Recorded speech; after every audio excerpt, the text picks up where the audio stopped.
In this video, I'm going to address the big question.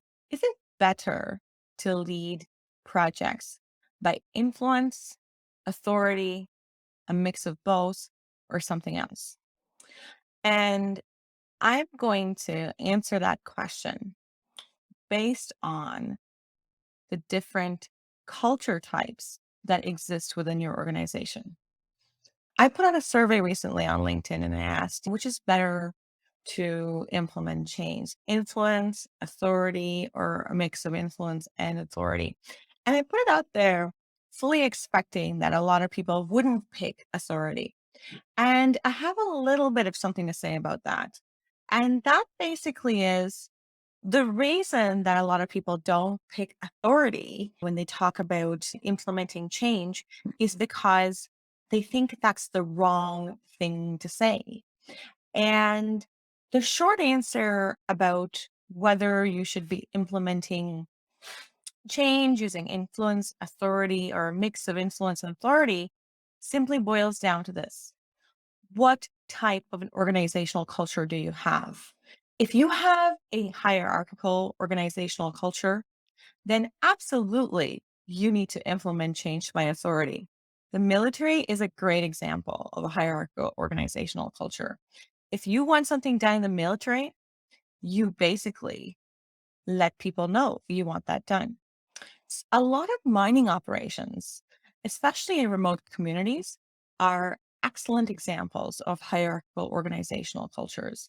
And let's talk about the concept of safety.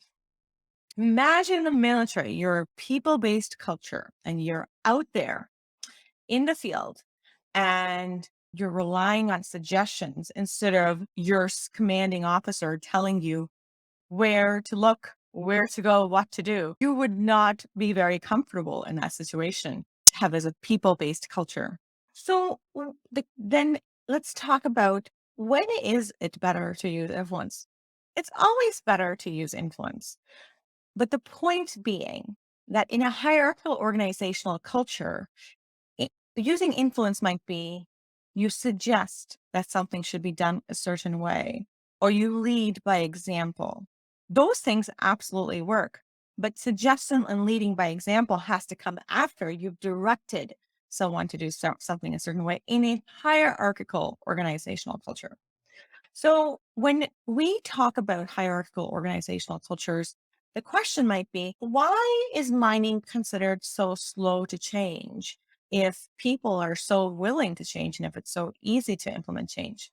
The simple answer, in my opinion, because this is really just my opinion, is people at the higher levels are afraid of failure.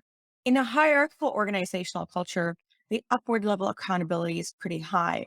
So you don't really have a lot of room for innovation. So failure is not an option. Therefore, a lot of mining operations will not adopt new changes, new technologies. They always want to be the first to be second or third or fourth, really. And that's the primary reason for why mining is a little bit slower to change than most other operations. When we go further ahead and we talk about a more people centric organizational culture, a clan based culture. In that particular type of culture, you need a lot more influence because in that culture, which is typically a healthcare organization, people are expecting to be asked their opinion. People want their opinion to be heard. People want it to be their idea and things like that. And that's when change starts happening. The healthcare culture is actually a much slower culture to implement change with. But the reason we perceive the healthcare culture to be so fast at adopting change, especially if you compare it to the mining culture, because healthcare has had significant advancements, it's because the stakes are much higher. And a claim-based culture actually allows room for innovation. So even though technology adoption at the front lines, doing actual recording right into your EMR or at the patient's bedside, may not be as commonplace necessarily. Your electronic health records may not port from place to place, but healthcare innovation in general is doing pretty good. Vaccination development as COVID-19 pandemic hit, that's an example of healthcare being really fast to change and innovate and adopt. It's because it's life or death. And if we don't innovate, we die. And healthcare needs to be a people-based culture. Mining needs to be a hierarchical culture in certain times. To answer the question, is it better to lead change by influence or authority? It really depends on the type of culture you're operating within. If you have a hierarchical culture where people expect you to lay the law down, to do something to make change happen, then you should do that. You should make sure that you have the right stakeholders at the table laying down the law to make change happen. You can't be trying to make change happen by influence when authority is the way to make change. If you're in a culture where influence is the way to make change happen, then your strategy has to adjust accordingly. So, implementing change by using influence versus authority or a combination of both is really a moot point.